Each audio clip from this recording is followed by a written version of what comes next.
Bonjour et bienvenue dans ce premier épisode de Bobonne vous raconte. Ce projet a été créé par Romain Lambet Photographie et les boîtes de Bobonne. Je suis vraiment ravie de vous retrouver aujourd'hui pour vous présenter cette première vidéo qui va vous raconter l'histoire de l'église de Saint-Marc, l'église Saint-Médard. Étant originaire de ce village, je suis vraiment heureuse de pouvoir vous présenter cet édifice.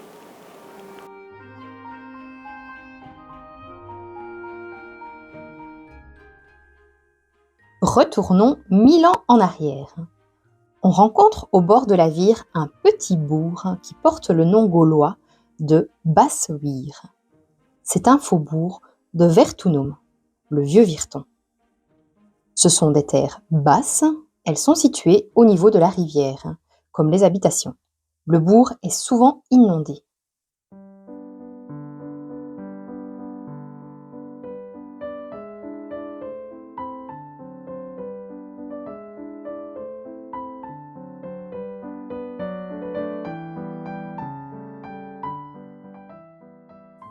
Probablement par crainte des invasions normandes, une grosse tour refuge est construite au IXe siècle à l'emplacement du château actuel.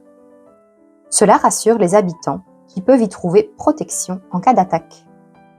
Les seigneurs du lieu ont coutume de faire construire une chapelle à proximité du château. Un chapelain y dit la messe pour la famille des maîtres et pour les convertis du village. Les seigneurs portent le titre de patron de l'église.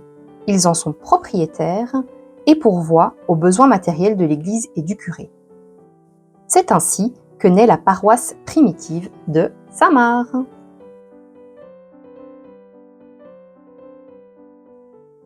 La paroisse de Saint-Marc est déjà mentionnée sur un document officiel en 936.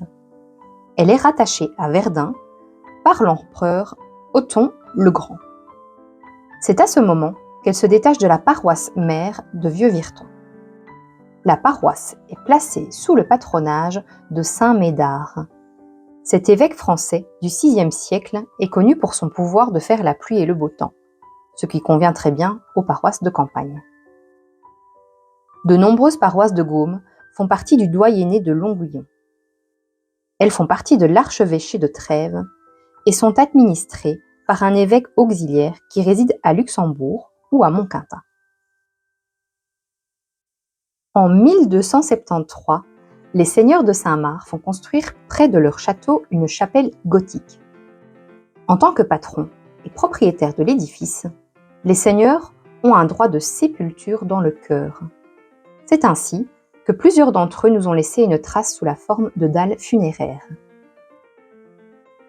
Cette date, 1273, est certaine. Elle apparaît sur un parchemin retrouvé dans l'autel de cette église lorsqu'elle a été démolie. Il mentionne expressément la consécration de cette église à Saint Médard. La dédicace ou consécration de l'église est fêtée le 28 janvier ou le dimanche qui suit. Petit à petit, l'ancien nom celtique, Basse-Vire, disparaît. Le bourg prend le nom de son saint patron. Saint Médard, au fil des siècles, se transforme en Saint-Marc. Au milieu du XVe siècle, les droits des seigneurs de Saint-Marc passent par mariage à la famille de Lettres, originaire de Metz. Vers 1625, l'un des descendants, Claude de Lettres, décide d'agrandir l'église. La chapelle castrale gothique de 1273 est conservée pour servir de chœur et de sacristie à la nouvelle église. On y ajoute une nouvelle nef et une tour.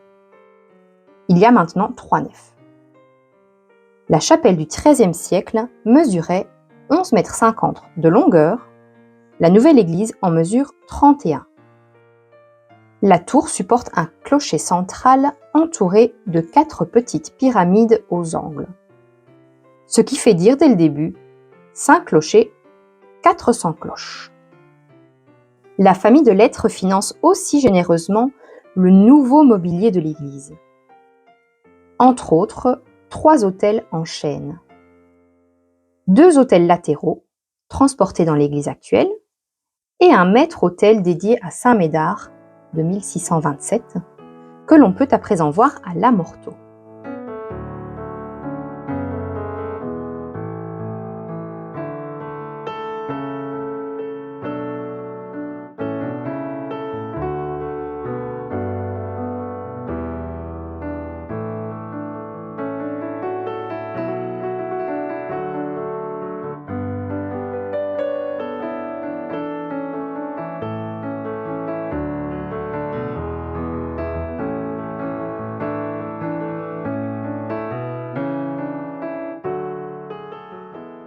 En 1636, la peste ravage la Gaume. Il n'y a plus que 28 bourgeois à Saint-Marc. On dit même que le village aurait été inhabité pendant 11 ans. Les invasions croates plongent la région dans la détresse. Cela conduira au culte rendu à Notre-Dame du Luxembourg, consolatrice des affligés. La Gaume fait alors partie du duché de Luxembourg. Un peu partout dans nos églises, on retrouve une statue de Notre-Dame de Luxembourg. Vers 1840, la commune commence à envisager la construction d'une nouvelle église, plus grande que celle de la famille de Lettres. La population augmente et certaines parties de la vieille église sont en mauvais état, au point de devenir dangereuses pour les fidèles. On décide de placer l'église au milieu du village, à égale distance des extrémités. Au centre du village se trouve un endroit appelé le Chaos, un pâté de vieilles maisons qui tombent en ruine et sont toujours noyées dans la boue avec les petits jardins alentours. La construction de l'église à cet endroit fait disparaître un cloaque malsain, ce qui assainira aussi le quartier. Les 23 propriétaires marquent leur accord sans hésiter sur les prix proposés par les experts. Pour la nouvelle église, on choisit le style roman, plus simple que le style gothique.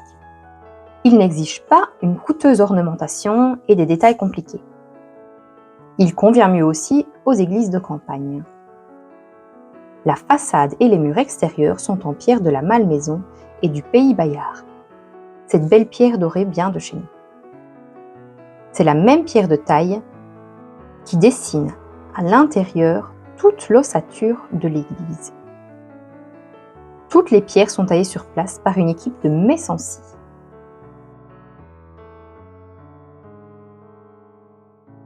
Après la construction de la nouvelle église, il s'agit de démolir l'église de Lettres, celle du XVIIe siècle. Le comte Louis van der Straten-Pontoise, propriétaire du château voisin, proteste contre la perte des vestiges historiques, entre autres les pierres tombales remarquables et 32 écussons en pierre qui ornent les arceaux du chœur.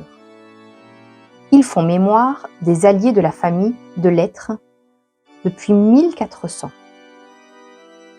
Il y a aussi de violentes protestations des amateurs d'histoire et archéologues jusqu'à Montmédy. La famille de Lettres de Rossignol, héritière des 2 Lettres de Saint-Marc, emporte les pierres tombales et les 32 écussons au château de Rossignol. Tous les éléments sont replacés dans l'église du village. Une première dalle funéraire date de 1589. C'est celle de Évrard de Lettres, décédé en 1584, et de son épouse, Ide de Sologure. Le seigneur est représenté à gauche, revêtu d'une armure. Il repose ses pieds sur un chien.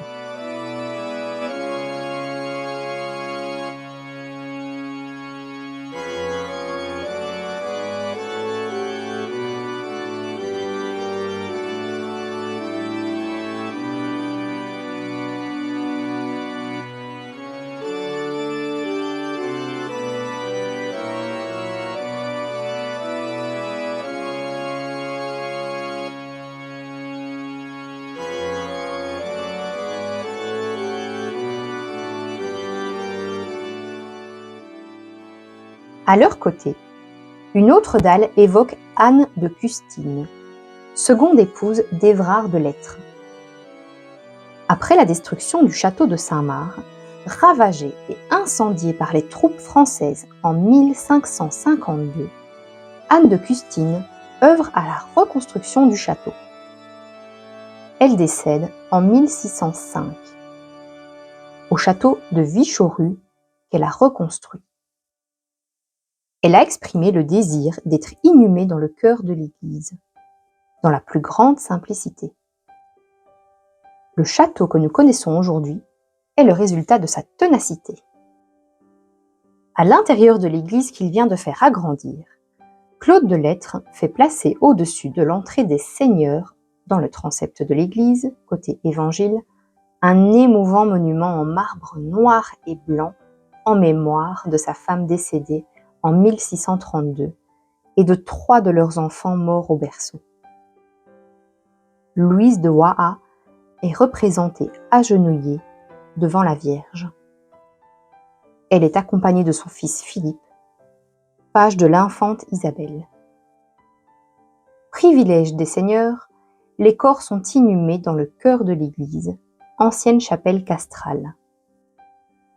Claude Delettre y rejoint sa femme et ses enfants lorsqu'il décède en 1637. Le presbytère constitue le témoin le plus ancien de l'histoire de la paroisse de Saint-Marc. Il témoigne également de la générosité de la famille Delettre au fil des siècles. Le bâtiment n'a pratiquement pas été modifié depuis sa construction. Et depuis maintenant 30 ans, il est occupé par l'abbé Rossignon. Non loin du presbytère se trouve le dernier vestige de l'ancien cimetière. Il s'agit de la chapelle dite Le Charnier. Elle est datée de 1755. Aux alentours ont été inhumées les victimes des épidémies de choléra du XIXe siècle, ce qui expliquerait cette dénomination. La chapelle contient des sculptures attribuées à un sculpteur de Longwy. Devant la chapelle, une plaque commémorative évoque Jean-Philippe Lavallée, qui fut le dernier combattant de 1830 contre le régime hollandais. Il était né en 1809 à Saint-Marc, qui faisait alors partie du département des Forêts, alors que notre pays était territoire français.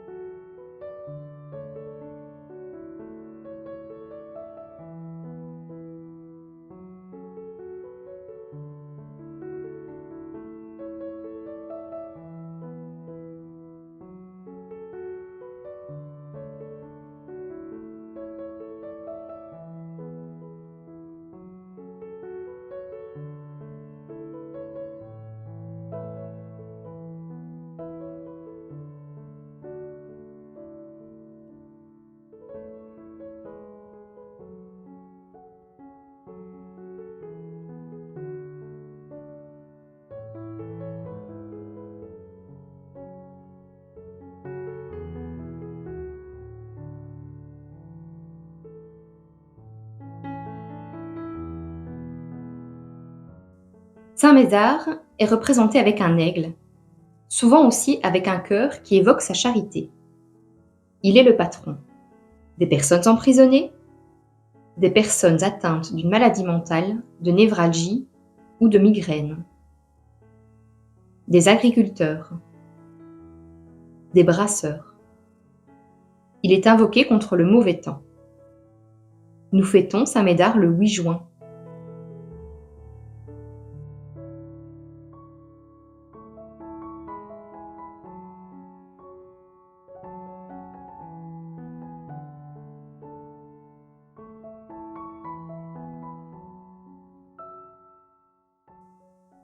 Le chœur de l'église fut rénové en 2011. Les toiles qui y étaient exposées devenaient trop abîmées par l'humidité et les années passant. Les 7 sacrements y étaient représentés.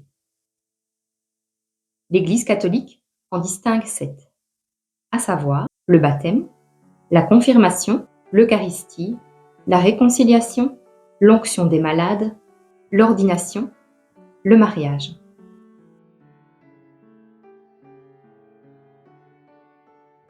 Lors de la rénovation du chœur, les anciennes toiles furent enlevées et l'abbé Rossignon y a fait installer de beaux vitraux anciens provenant d'une église désaffectée bruxelloise.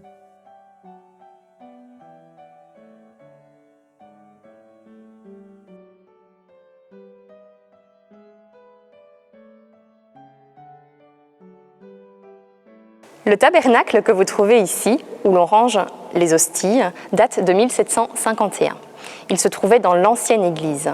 Il a été doré à la feuille d'or par un moine d'Orval. En dessous, il y a l'ancienne chaire à prêcher. On y voit 3 évangélistes, mais vous savez qu'ils sont normalement 4. Donc elle a été coupée par le prédécesseur de l'abbé Rossignon et le 4e panneau se trouve juste ici.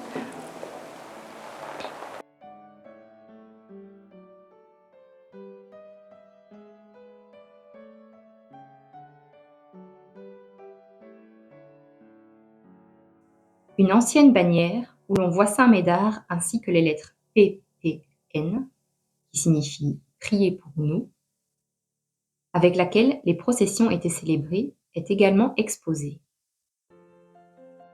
Tableau central de Camille Barthélemy. Camille Barthélemy est un peintre né à Saint-Marc de réputation internationale.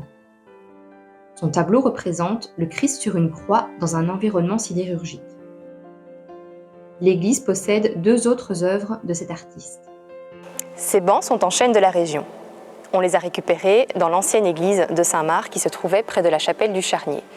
Ils ont été fabriqués par 2 frères, habitants de Saint-Marc, en 1857. On peut dire que c'est du costaud, pas comme notre ami suédois, fabricant de meubles en kit.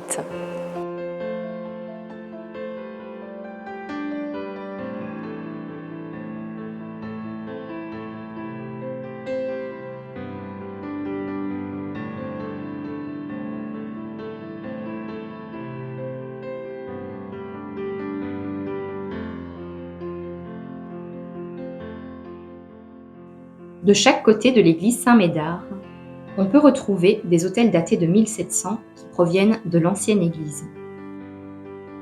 Y figurent entre autres les statues de Saint Médard, Saint Roch et Saint Sébastien dont le corps est criblé de flèches.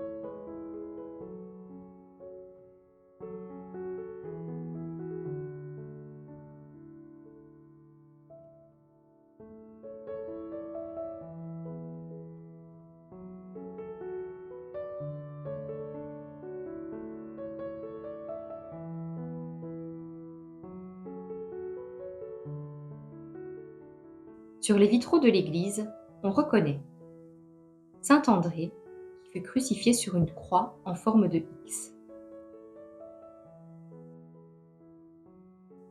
Jeanne d'Arc, qui fut brûlée sur un bûcher.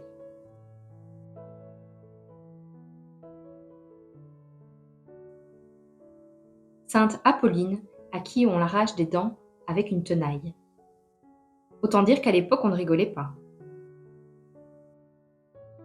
La Gaume a connu un vrai désastre du 22 au 25 août 1914, avec des combats sanglants entre Français et Allemands, des massacres de civils et la destruction de villages entiers. On parle de la bataille des frontières. Malgré quelques bombardements, Saint-Marc fut cependant relativement épargné, ayant toutefois envoyé nombre de ses jeunes sur le front à l'intérieur du pays. Ce vitrail commémore le sacrifice de ces soldats. Lorsque vous rentrez par la grande porte, vous pourrez voir 4 visages caricaturés qui représentent 4 des 7 péchés capitaux. L'orgueil, l'envie, la colère et la luxure. La légende dit que ce seraient des villageois de Saint-Marc qui auraient posé comme modèle pour la réalisation de ceux-ci.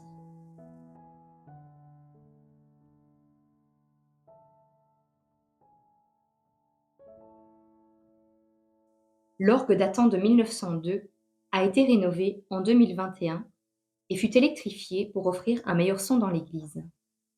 Je vous laisse admirer l'instrument.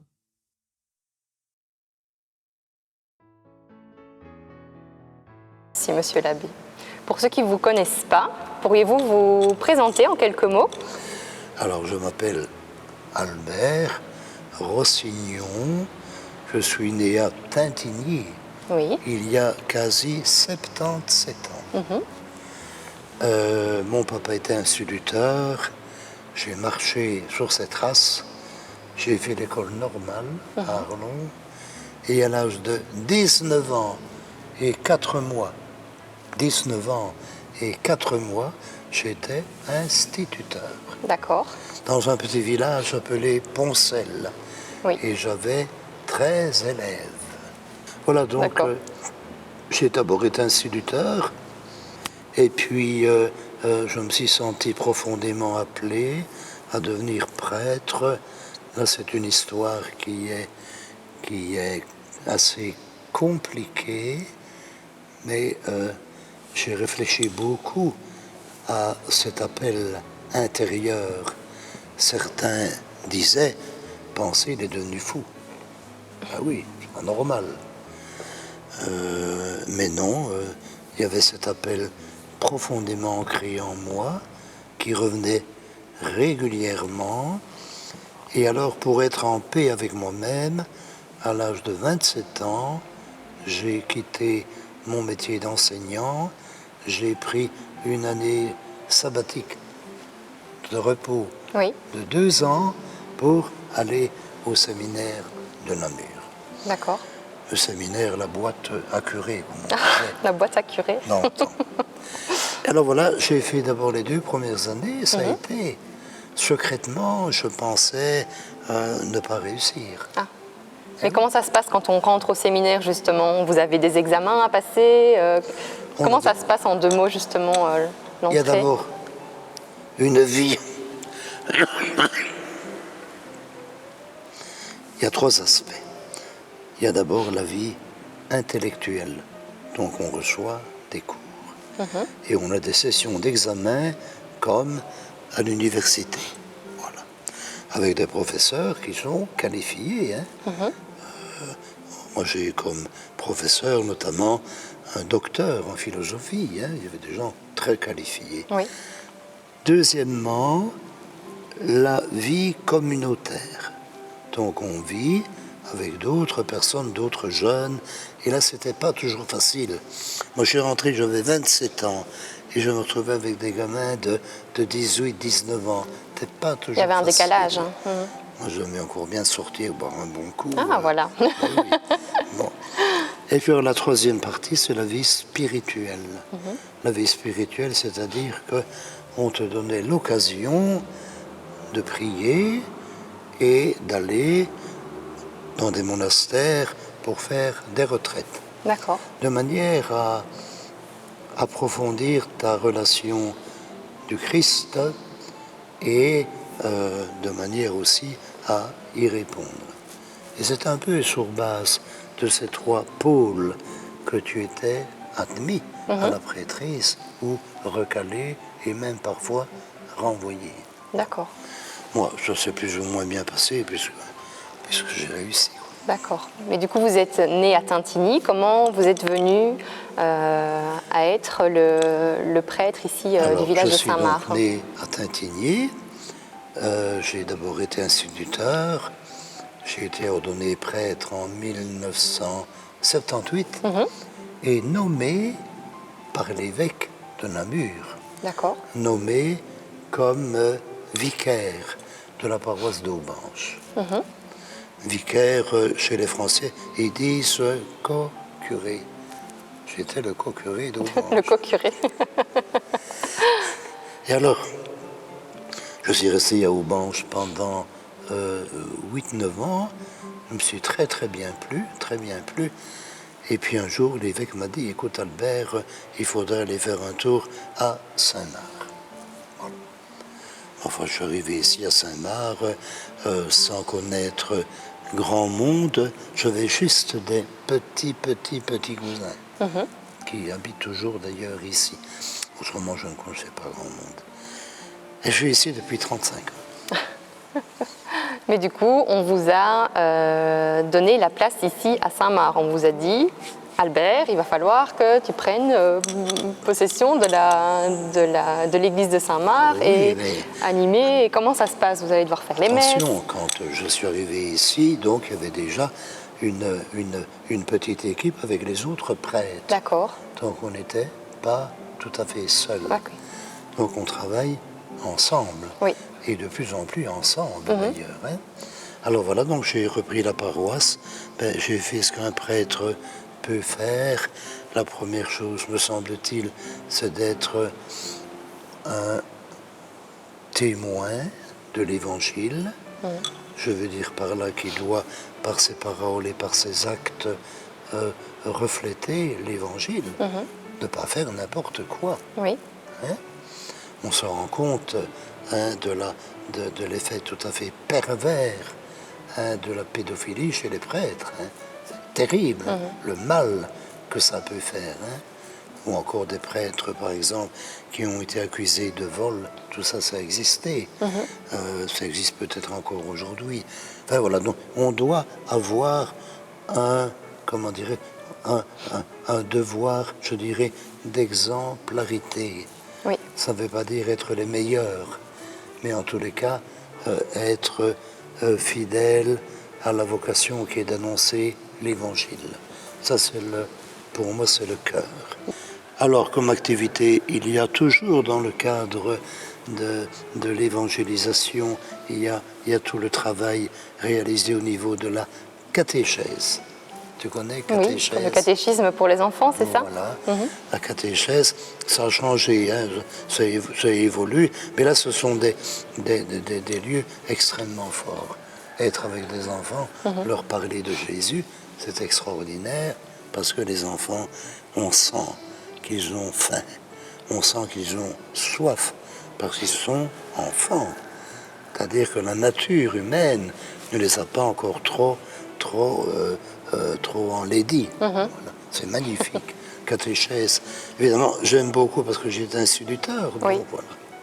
Une de mes grosses activités aussi, quand j'étais vicaire à Aubanche et ici à Saint-Marc, une de mes grosses activités, ça a été d'animer des retraites. Des retraites pour des jeunes. D'accord. Des jeunes rétos. Là, il y a eu des choses vraiment formidables, des choses merveilleuses qui ont été faites. Toujours, une retraite, ce n'est pas une instruction obligatoire. Hein. Je partais toujours de la vie des jeunes, et alors voilà. À partir de tel ou tel fait, eh bien, on avançait, on progressait. Il y a eu de très très belles choses. Vous avez de beaux souvenirs par rapport à tout ça alors? Très belles choses, franchement. Quelqu'un m'a dit une fois, mais écoute, on dirait de recommencer, qu'est-ce que tu ferais? Oh, je dis, la réponse est claire et nette. C'est oui, évidemment. Avec évidemment des combats, des luttes. Hein. Bien sûr, oui. Des combats, des luttes.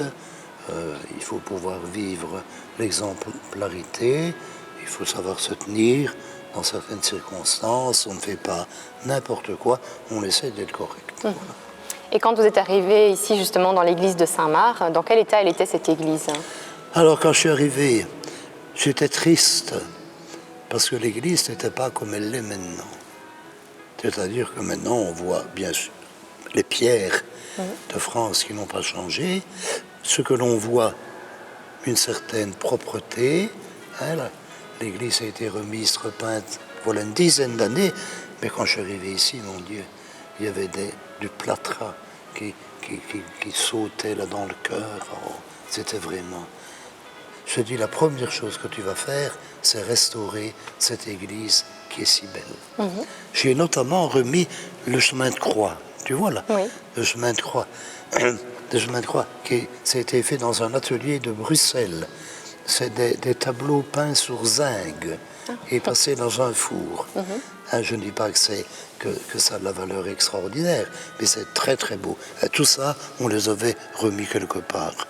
C'était remisé et du coup vous avez tout ressorti, renettoyé? Avec quelques-uns, on a tout renettoyé. Je me vois encore ici. On a ciré à la cire d'abeille tous les cadres. On a lavé avec une eau légèrement savonneuse pour voilà. D'accord. Donc d'après vous, monsieur l'abbé, quelles sont les qualités essentielles à avoir pour être prêtre? Pour être prêtre, moi je dirais, je suis persuadé qu'une des nécessités pour essayer de vivre au mieux son ministère, je l'ai déjà dit, mais je le rappelle, c'est avoir une vie spirituelle qui soit de qualité. Ça, c'est extrêmement important, avoir une vie de prière qui soit vraiment une vie de prière. La deuxième chose, il faut pouvoir avoir une certaine maîtrise de soi. Je veux dire, quand on vient, ça m'est déjà arrivé, n'ayons pas peur des mots, quand on vient t'engueuler pour quelque chose, il faut rester maître de soi. Parfois on a envie de... Ça me rappelle un moine d'Orval. J'essaye d'avoir chaque fois au cours des retraites avec les jeunes un témoignage d'un moine. Et alors un jeune demande est-ce que vous vous entendez bien en communauté? J'ai dit, ça va, vous avez l'air bien ensemble. Alors le moine se relève, je le vois encore sur sa chaise. Il attend quelques secondes et il dit, eh bien, il y a un tel, si je pouvais l'égorger, je le ferais. Alors, quelles sont vos passions en dehors de votre foi? Alors, mes passions, j'aime bien de lire. Oui. La lecture est importante aussi. Lecture du journal, voilà, il faut se mettre au courant, évidemment, Des actualités. de ce qui se passe dans le monde. Lecture d'articles intéressants, lecture de bons livres. Malheureusement, il faut du temps et on n'a pas tellement. Enfin, j'espère que quand la pension viendra, je pourrai me rattraper. J'espère, il n'est pas dit. Ça, c'est une passion. Autre passion, le football. Ah. Mais le football, dans le temps, j'étais délégué quand j'étais à Tintigny, j'étais délégué pour une équipe de football, des petites équipes locales. Mais maintenant, ce que j'aime bien de regarder, c'est des beaux matchs. Par exemple, le mercredi, il y aura le retour du Bayern contre le PSG. Ça, je vais regarder. Là, c'est du beau football. Et est-ce que vous mettez le maillot pour les supporter, justement, devant votre télévision? Quand même pas, je suis tout seul. Mais secrètement, c'est le Bayern que je soutiens. D'accord. Alors, une autre chose que j'aime beaucoup, c'est le vélo. Ah. Et ça, c'est l'amour du vélo. Il m'est venu quand on était gamin, dans le temps, on faisait des tours. Quand on avait 16, 17 ans, c'était inimaginable ce qu'on a fait, avec des vieilles bécanes, etc. J'ai une fois tombé, j'étais arrangé. Voilà. Et alors, surtout à cause de papa. Papa, il était un acharné d'Eddy Merckx. Ah. Et quand c'était le Tour de France, papa gardait évidemment l'image, mais il coupait le son de la télévision pour écouter Luc Varenne. Luc Varenne, je ne sais pas, c'est déjà loin. Je ne connais pas. Un reporter extraordinaire. C'est un Bruxellois. Il avait l'accent d'Eddy Merckx aussi. C'était terrible. Quels sont vos projets pour le futur? Alors mes projets, donc la pension arrive, voilà, c'est un fait. Il faut bien s'y faire. Donc je vais quitter Saint-Marc pour aller sans doute ici à côté à Rouvroy, dans un petit appartement que j'ai déjà réservé. Alors voilà, je serai pensionné tout en étant, mais tout dépend de la santé évidemment, tout en étant disponible au niveau du doyen Wenceslas de Virton pour aider là où il faudra. D'accord. C'est tout, oui. Et voilà. On a terminé alors votre interview, monsieur l'abbé. Voilà. Merci Aline.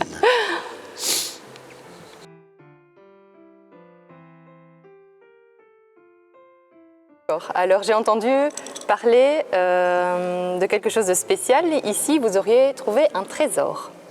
Pouvez-vous nous en dire plus? Je peux en dire plus, mais ça risque d'être long, donc je vais passer par des raccourcis. Oui. Ils ont toute cette histoire de la découverte du parchemin ici, par de Mussy, où je faisais des recherches sur le Moyen-Âge. Et je savais que des reliques avaient été trouvées en 1908, lorsqu'on a réhabilité un peu l'église, en dessous du maître-autel. Elles étaient logées dans un monolithe de 1300 kilos, disons une colonne dédiée à Jupiter, avec des divinités sculptées sur les quatre faces, mais qui avaient été ravalées au burin et au marteau. Et à l'arrière, juste derrière l'autel, on avait fait une petite cavité d'1 décimètre cube à peu près. Et là, on avait logé des reliques. Alors ces reliques avaient été remises au musée à Arlon, musée archéologique, où là le conservateur Siebenaler les avait identifiées. Le sceau d'un évêque, un parchemin, d'autres reliques, mais le tout a disparu. Mais ça avait fait l'objet d'une publication et donc je connaissais parfaitement le sceau de l'évêque en question, qui est l'évêque Pierre.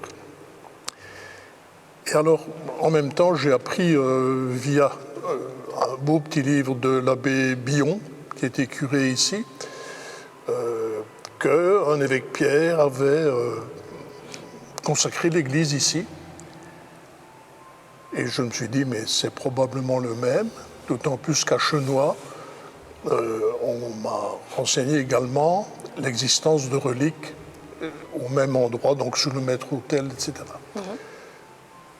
Et alors, je suis venu ici à Saint-Marc voir M. le curé pour voir s'il en savait plus. Il me dit, oui, mais j'ai un reliquaire, il est là.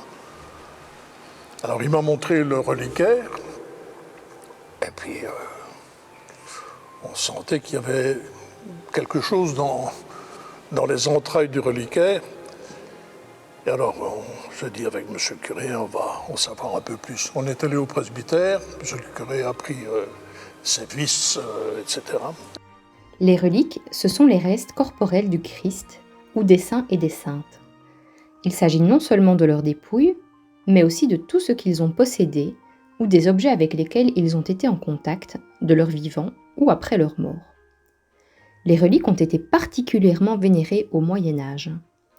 C'est ainsi que l'on se retrouve avec un crâne, un os, un cheveu, une dent, une langue, une mâchoire, un cœur, ou bien des objets ayant appartenu au saint comme un morceau de ceinture ou un morceau de bois de la croix de Jésus.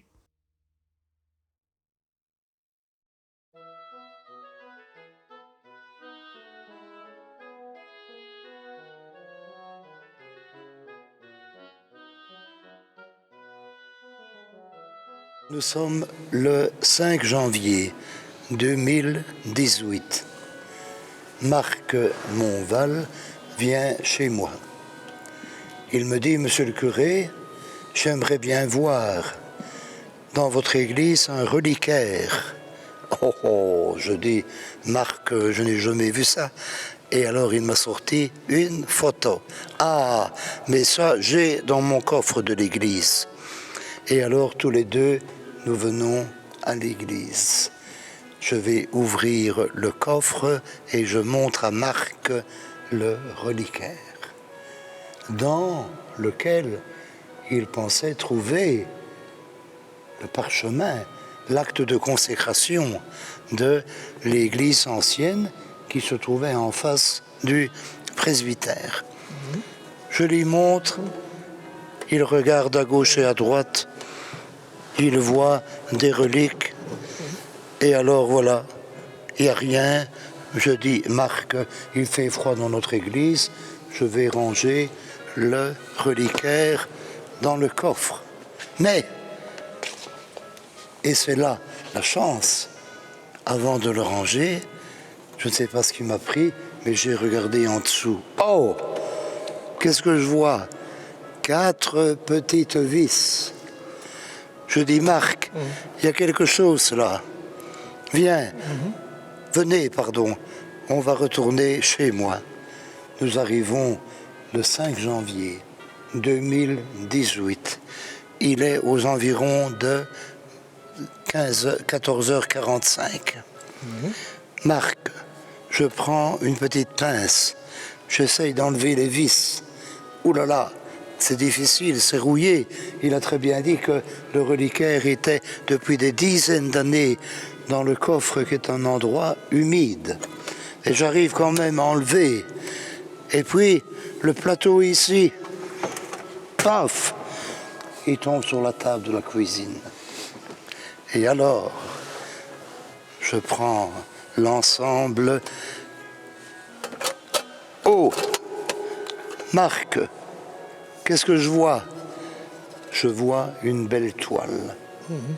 Et au milieu de la toile, un petit renflement. Je dis, Marc, attention.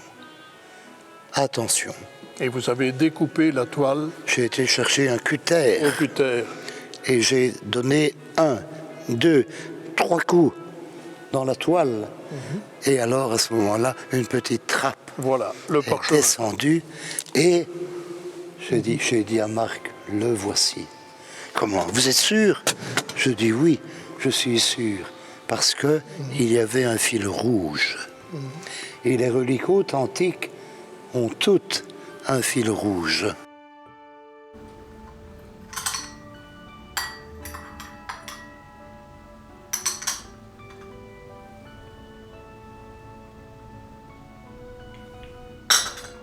Ah, cher Albert, quelle belle histoire! Vous êtes donc dans la salle.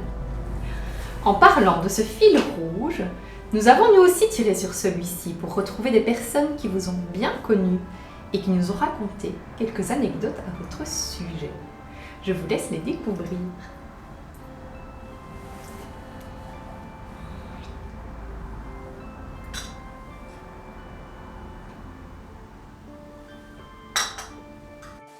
Bonjour Albert, voilà, c'est Véronique Servet. Je pense que tu pourrais te souvenir de moi. Donc j'habitais à Ans-sur-Semois.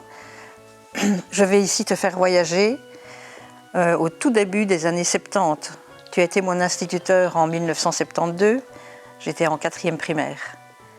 Avec Frédéric Picard, Marie Schul, Christine Protin, Françoise Servet, Martine Créleau, Marie-Madeleine Laurent, Pascal Degan, Georges Mouchet, Richard Servet, Luc Gofflot, Bernard Laurent et encore Patrice Lamborel. C'était l'année qui a vu s'installer la mixité. Jusqu'alors, seules les 2 premières années primaires étaient mixtes. C'était Michel Thierry qui en avait la charge. À cette époque, sœur Cécile s'est vue confier les 5e et 6e primaires, et toi, les 3e et 4e primaires. Tu étais un enseignant que nous apprécions vraiment. Tu étais agréable, motivé, tu avais soin de bien former nos petites cervelles. Tu appréciais particulièrement de dispenser les cours d'histoire. Tu étais proche de l'actualité et dans une certaine mesure, visionnaire. Tu nous expliquais que notre vie professionnelle serait bien différente de celle de nos parents, que le secteur tertiaire allait fortement évoluer, que nous n'aurions pas une carrière comme nos parents, que sans doute nous aurions plusieurs travails. Oui, là, quand il envoyait certains élèves au tableau, si manifestement l'élève n'avait pas tout à fait bien compris, tu avais une manière assez particulière de garder ton calme. Tu lui tordais les oreilles. Voilà, outre le fait que tu étais instituteur, tu étais également apiculteur. Et lorsque, d'ailleurs, tu avais vraiment sous la main tes ruches, parce qu'elles se trouvaient juste dans le champ qui se trouvait derrière l'école, qui était toute vitrée sur l'arrière. Et là, quand un essaim se formait, directement, tu nous faisais tous sortir, tu nous tenais à une certaine distance quand même, tu t'habillais évidemment avant avec ta grande tenue blanche, tu allais récupérer ton essaim, et puis ensuite tu en profitais pour nous montrer la vie de la ruche, nous apprendre un petit peu la façon de faire le miel, etc. Et d'ailleurs, tu nous faisais déguster lorsque c'était la récolte, et je me souviens qu'on l'appréciait beaucoup tous. Je pourrais encore beaucoup dire. Voilà, je me souviens, sans doute t'en souviens-tu, des fenaisons où tu es venu nous aider. Tu Tu allais dans le Beaujolais avec papa chercher un peu de vin, les parties d'huist. Mais je pense que de tout ça, on pourra s'en souvenir lors de la vision de ce film ensemble. Je voudrais te souhaiter, en tout cas Pierre, Benoît et Anne, mes frères et sœurs, se joignent à moi pour te souhaiter une très bonne retraite. À bientôt. Voilà.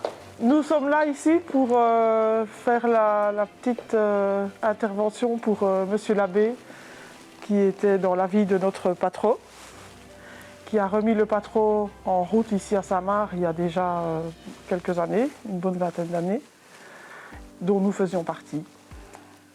Alors l'abbé était toujours présent, tant aux réunions du vendredi soir, entre tous les animateurs, pré-animateurs, etc., qu'à l'accueil des enfants chaque samedi. D'ailleurs, les réunions, on peut en parler. Oui, les réunions, en fait, ça pouvait être très sérieux, où on avançait pour faire marcher l'animation du samedi, mais Monsieur l'abbé pouvait être très chahuteur et faire passer la réunion à volo, où il y avait du concours de gribouillage, distribution de bonbons, où s'il y avait une personne qui avait envie de enquiquiner ce soir-là, il le faisait. Donc les réunions, des fois, c'était Partait en vrille. Ouais. On peut le dire. Oui, clairement. Alors, on peut dire aussi que l'abbé était toujours présent pour nos camps, chaque année. Et il n'était pas là en tant qu'abbé, en fait, il était là en tant qu'animateur. On peut en dire beaucoup, mais énumérer tout aujourd'hui, c'est impossible, tellement il était présent dans l'équipe. Pour tous les jeux, pour les accueils du matin, pour les prières au petit déjeuner, au dîner, au souper, mais aussi pour les jeux de nuit. Pour les jeux de nuit, oui. Il adorait faire ça. Il était même très sadique dans sa façon de faire. Moi, je me rappelle, j'en ai vécu un en tant qu'animé et j'avais 13 ans et j'ai pas lâché la main de l'animateur tellement j'ai eu peur. C'était vraiment très réaliste et lui, il rigolait bien derrière. Ouais. C'est des anecdotes comme ça, on en a beaucoup. Quand on était en réunion aussi bien pendant les soirées de camp, etc., quand on commençait à voir le dentier sortir, c'était parti. On ne le tenait plus. Il faisait le fou. Et voilà, tout ça, c'est des anecdotes qu'on va garder aussi pour nous. Et alors, dans la troupe, on a aussi inventé une chanson pour lui. Bon, on peut peut-être vous la chanter. Dans la troupe, il n'y a pas de curé. Il y a l'Albert, mais ça ne se voit pas. Sa meilleure façon de cuver, c'est bien sûr la sienne. C'est de décapsuler l'orval et de l'avaler. 1, 2, décapsuler. 3, 4, verser. 5, 6, avaler. Ouais. Voilà, ça c'est vraiment l'anecdote de notre patron. Voilà. Eh bien, moi, je voudrais aussi parler de l'abbé au point de vue personnel.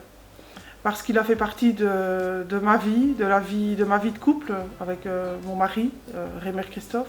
On a commencé le patron avec lui, mais étant dans la jeunesse du patron, il a vraiment voulu nous aider à démarrer dans la vie, parce que nous étions tous les deux enfants de familles nombreuses, et voilà. Et l'abbé a des projets avec des petites maisons, et nous faisions partie du début de son projet, puisqu'il nous a aidés à démarrer dans la vie en nous louant la petite maison à un prix vraiment très démocratique qui nous a permis d'épargner quelques années pour pouvoir s'acheter notre maison dans laquelle on vit actuellement toujours. Et on est voisins de l'abbé, on habite la rue Lachmann juste derrière, et on ne pourra jamais assez le remercier pour ce démarrage dans la vie, parce qu'on s'en rencontre encore dans tous les jours de notre vie encore actuellement.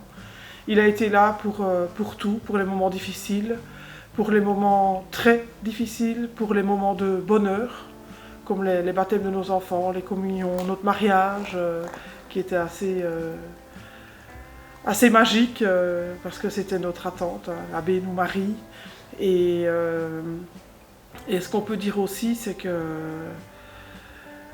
dans le dynamisme du village, il fait vraiment partie. Il est venu nous chercher régulièrement pour l'aider à différentes choses, aussi bien pour lui personnellement que pour le village. Donc j'ai donné le catéchisme en fin des années 90, début des années 2000. J'ai donné régulièrement le catéchisme à des groupes où on se réunissait aussi chez l'abbé pour tout ça. On a fait aussi les crèches vivantes dont on faisait partie. Donc il y avait toujours un échange pour faire vivre le village en même temps. Mais l'abbé pouvait aussi passer très tôt le matin en se disant « Mais Christophe, que fais-tu dans l'auto ?» Monsieur l'abbé, j'ai pas su rentrer. Et lui partait à la messe. Nous, on rentrait de Gadaille. C'est plein de petites anecdotes comme ça, mais c'était tellement sympa. Parfois, lui, il avait un pneu crevé, il venait chercher mon mari et mon fils pour le dépanner, des choses comme ça. Dans la vie de tous les jours, vraiment présent aussi. Et c'est quelqu'un qu'on n'oubliera jamais, vraiment jamais. Merci. Alors nous nous sommes mariés le 17 octobre 1987. Cette année-là, nous avons rencontré l'abbé Rossignon. Nous avons une petite histoire que Joël va vous raconter. Oui, une semaine avant notre mariage, on avait fait une petite réunion, comme on doit faire chaque fois, pour choisir nos lectures et tout ce qu'il y avait à faire. Quand notre petite réunion arrive à la fin, il me dit « Ah, on va boire une bonne goutte ». Puis il se lève et il nous pose un bidon d'eau distillée de 5 litres sur la table. Et puis il part. On se regarde tous deux, Marianne. Je dis « Eau distillée de 5 litres ». Il revient avec des verres. Il dit « Mais il va falloir que tu mettes ». Parce que dans le bidon d'eau distillée, c'est de la goutte que je ramène de France. Alors, pour ne pas me faire coffrer, je mets ça dans des bidons d'eau distillée et je dis que j'ai des problèmes avec mon radiateur. Ils ne peuvent pas mettre ma parole en doute. Alors là, il monte sa petite croix qu'il a au col, dire voilà, comme moi je suis abbé, ils ne peuvent pas mettre ma parole en doute. Et on a bu la goutte, parfois il y a un qui servait et l'autre qui tenait les verres pour pouvoir boire la goutte. Et quand je suis sortie, j'étais loin. Et voilà. Voilà l'histoire. Avant notre mariage. Voilà. Nous avons été le premier couple que l'abbé Rossignon a marié. Donc nos beaux-parents le connaissaient, donc ils se sont parlé et tout ça. Oui, hein. Oui. Et moi, quand j'étais chez nous, dans ma chambre, avant de descendre, parce qu'ils m'attendaient, beaucoup de gens m'attendaient. Je voulais pas descendre, je voulais plus, je sais pas, j'étais un peu, je vais dire un peu terrifiée, quoi.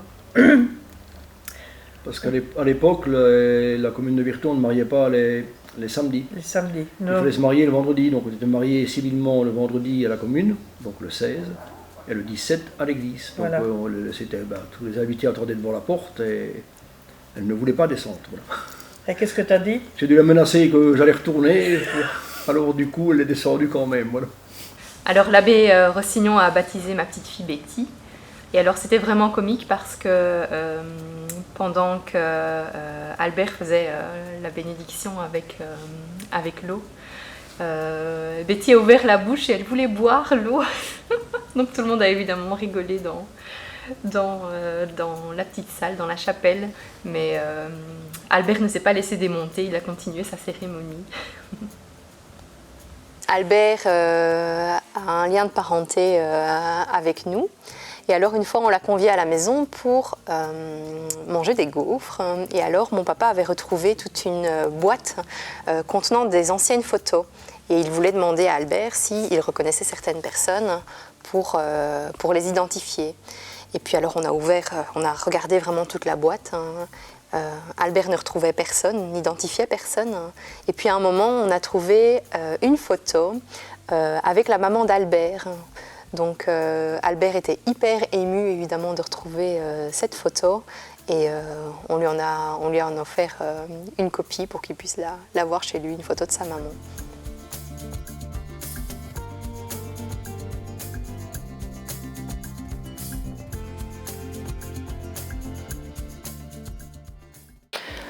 Voilà, le premier épisode de Bobonne vous raconte touche à sa fin.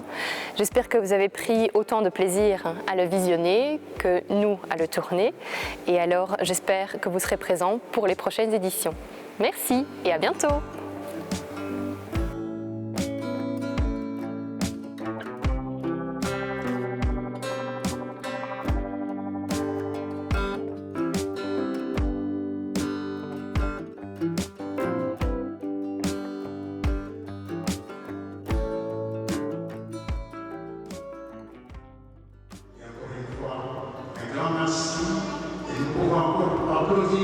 cher Albert.